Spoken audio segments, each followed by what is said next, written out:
alunos e agora vamos prestigiar uma proposta de atividade de língua portuguesa sobre a temática Organizar Ideias e Leituras, que foi produzida pelo professor Marlon. Essa atividade de língua portuguesa tem como base as sequências didáticas propostas pelo programa Aprender Sempre, da SME Goiânia, com base no DCGO ampliado e está destinada a estudantes do 7º ano do ensino fundamental. E, de acordo com o livro Estratégias de Leitura, da autora Isabel Solé, para ler é necessário dominar as habilidades de decodificação e aprender as distintas estratégias que levam à compreensão. Também se supõe que o leitor seja um processador ativo do texto e que a leitura seja um processo constante de emissão e verificação de hipóteses que levam à construção da compreensão do texto. Para entender um pouco mais sobre a organização de ideias e leituras, vamos assistir ao vídeo do professor Marlon.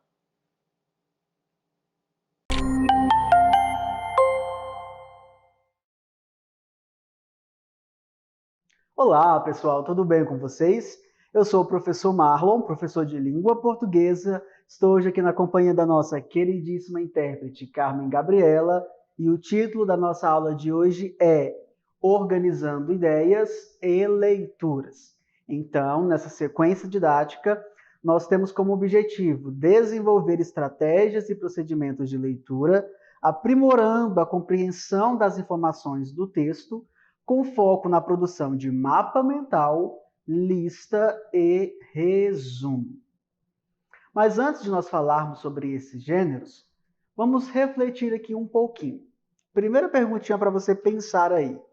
Quando nós lemos com quais objetivos? Sim, porque há uma infinidade de possibilidades ao nós lermos um texto. Eu leio para me informar a respeito do horário do ônibus, eu leio para estudar um conteúdo para a prova, eu leio para tirar uma dúvida a respeito de um famoso, resolver ali um problema de matemática, enfim, eu leio por diversos motivos, né? E ao ler com o objetivo de estudar, você utiliza alguma estratégia ou procedimento para fixar a leitura? Você tem que estudar para a apresentação de um trabalho, por exemplo. Como você sistematiza aquilo que está lendo? E quando você vai apresentar, então, esse trabalho, você organiza isso por meio de tópicos, você anota aí no caderno, ou você memoriza tudo? Bem, então hoje eu vou trazer aqui alguns gêneros em que facilitam esse processo para a organização das ideias e também de leituras. Vejam só esse fragmento de texto falando sobre leitura. Acompanhe comigo. Segundo Solé, para ler é necessário dominar as habilidades de decodificação e aprender as distintas estratégias que levam à compreensão. Também se supõe que o leitor seja um processador ativo do texto e que a leitura seja um processo constante de emissão e verificação de hipóteses que levam à construção da compreensão do texto e do controle desta compreensão, de comprovação de que a compreensão realmente ocorre. E aí, entendeu o que eu acabei de ler? Professor, quanta compreensão, quanta coisa! Calma, eu vou sistematizar para você. Nesse fragmento de texto aqui, basicamente, ler envolve, olha aí, decodificar o texto, ou seja, conseguir juntar as sílabas formando a palavra, decodificação. Além disso, ler envolve aprender diferentes estratégias que levam à compreensão daquilo que foi lido. Ler também envolve processar, ou seja, verificar, conferir ativamente, de modo ativo, o texto. Ler envolve emitir e verificar hipóteses a respeito do que é lido, ou seja, você conseguiu decodificar, compreender a palavra. Você entendeu o sentido daquela palavra. Aquele sentido, ele aponta para quais hipóteses, para quais possibilidades. Ou seja, A partir dessa leitura, você consegue investigar o quê? E, por fim, ler envolve buscar comprovações a respeito das hipóteses levantadas. Ou seja, você trouxe hipóteses, possibilidades que a leitura lhe trouxe. Como comprová-las? Saber se de fato isso que você deduziu, que você inferiu, é um dado a respeito do que leu. Ler envolve todos esses processos. Então vejam só o que eu fiz aqui. Eu tentei organizar, sistematizar em tópicos, em uma lista, as ideias a respeito do fragmento de texto que nós acabamos de ler. Então, quando nós utilizamos esse procedimento de sistematização da leitura em tópicos, nós conseguimos envolver o ato de ler e estudar. Ler para organizar as ideias. Professor, gostei da ideia da lista. Tem mais alguma outra ideia que possa ajudar a eu compreender aquilo que estou lendo? Claro, vamos falar sobre o mapa mental.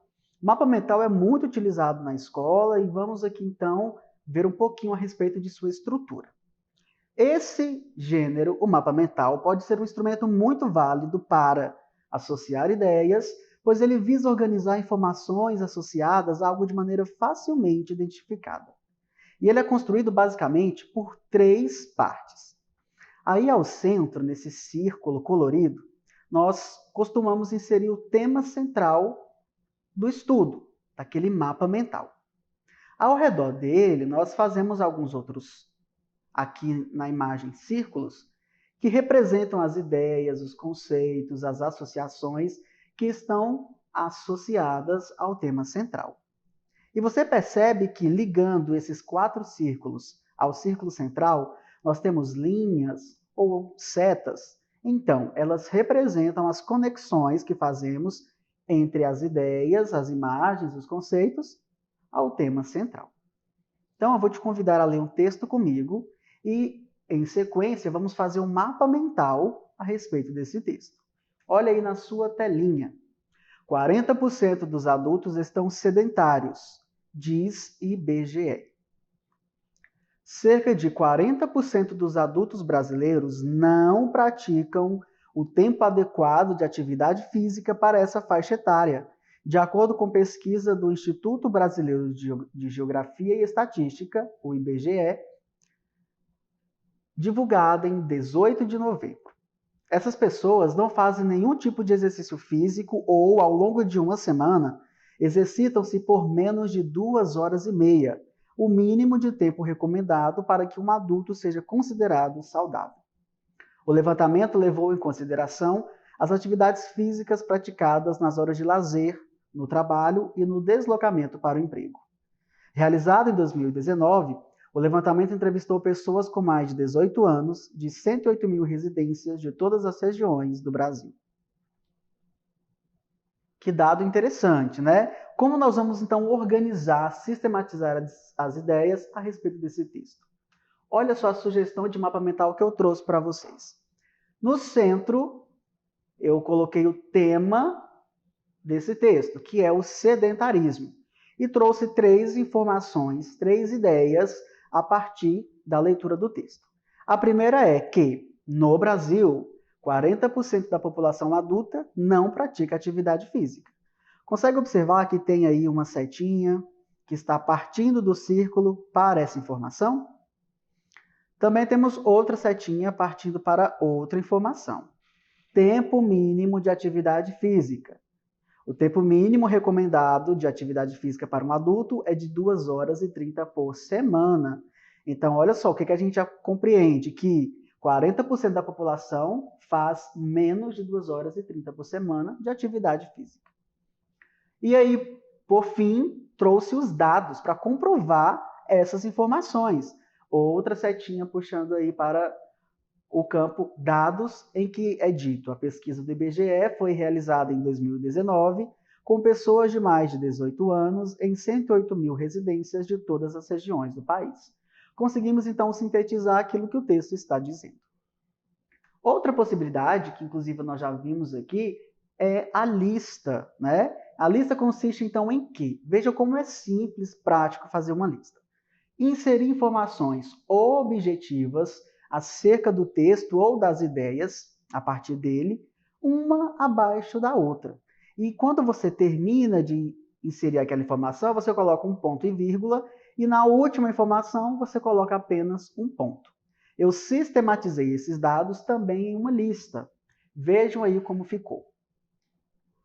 Então, nós temos aqui as informações, cada uma delas de forma objetiva, direta, terminada por ponto e vírgula, e na última informação nós temos um ponto final.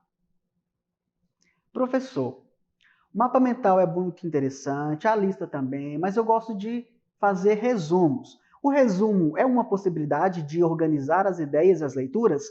Claro, com certeza.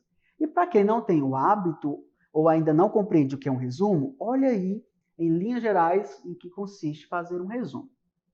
O resumo tem caráter explicativo e consiste em apresentar as informações básicas de um texto pré-existente de maneira sucinta e seletiva, ou seja, breve, parafraseando-o e suprimindo ideias ou fatos que sejam secundários, pormenores desnecessários, repetições e também redundâncias. Ou seja, o resumo também é um texto direto, objetivo. Realmente, né? Vamos entender. Eu vou fazer um resumo muito maior que o texto original, então eu leio o texto e não o resumo, não é verdade? Ele então tem a função de sintetizar, colocar em linhas gerais aquilo que o texto está dizendo. Geralmente ele ocupa um terço do texto original. Olha aqui um exemplo de resumo desse mesmo texto que nós já fizemos mapa mental e lista. Acompanhe comigo a leitura. Segundo o IBGE, 2019, cerca de 40% da população adulta não pratica atividade física, tendo como tempo mínimo recomendado para um adulto 2 horas e 30 por semana. Participaram da pesquisa pessoas com mais de 18 anos em 108 mil residências de todas as regiões do país. Vejam só, um texto curto, breve, que condensa as ideias centrais do texto. Bem, então nós vimos aqui 3 possibilidades de organizar as ideias, as leituras. Então, que tal você continuar praticando isso, fazendo atividade? É simples, acesse o portal Conexão Escola e lá tem uma atividade direcionada a essa nossa videoaula aqui. Um grande abraço e até nosso próximo encontro. Tchau, tchau!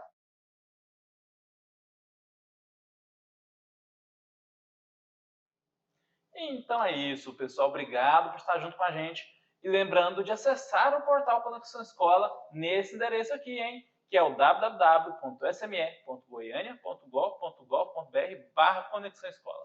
O endereço está aparecendo aqui na telinha junto com o QR Code. Tchau, tchau! Tchau!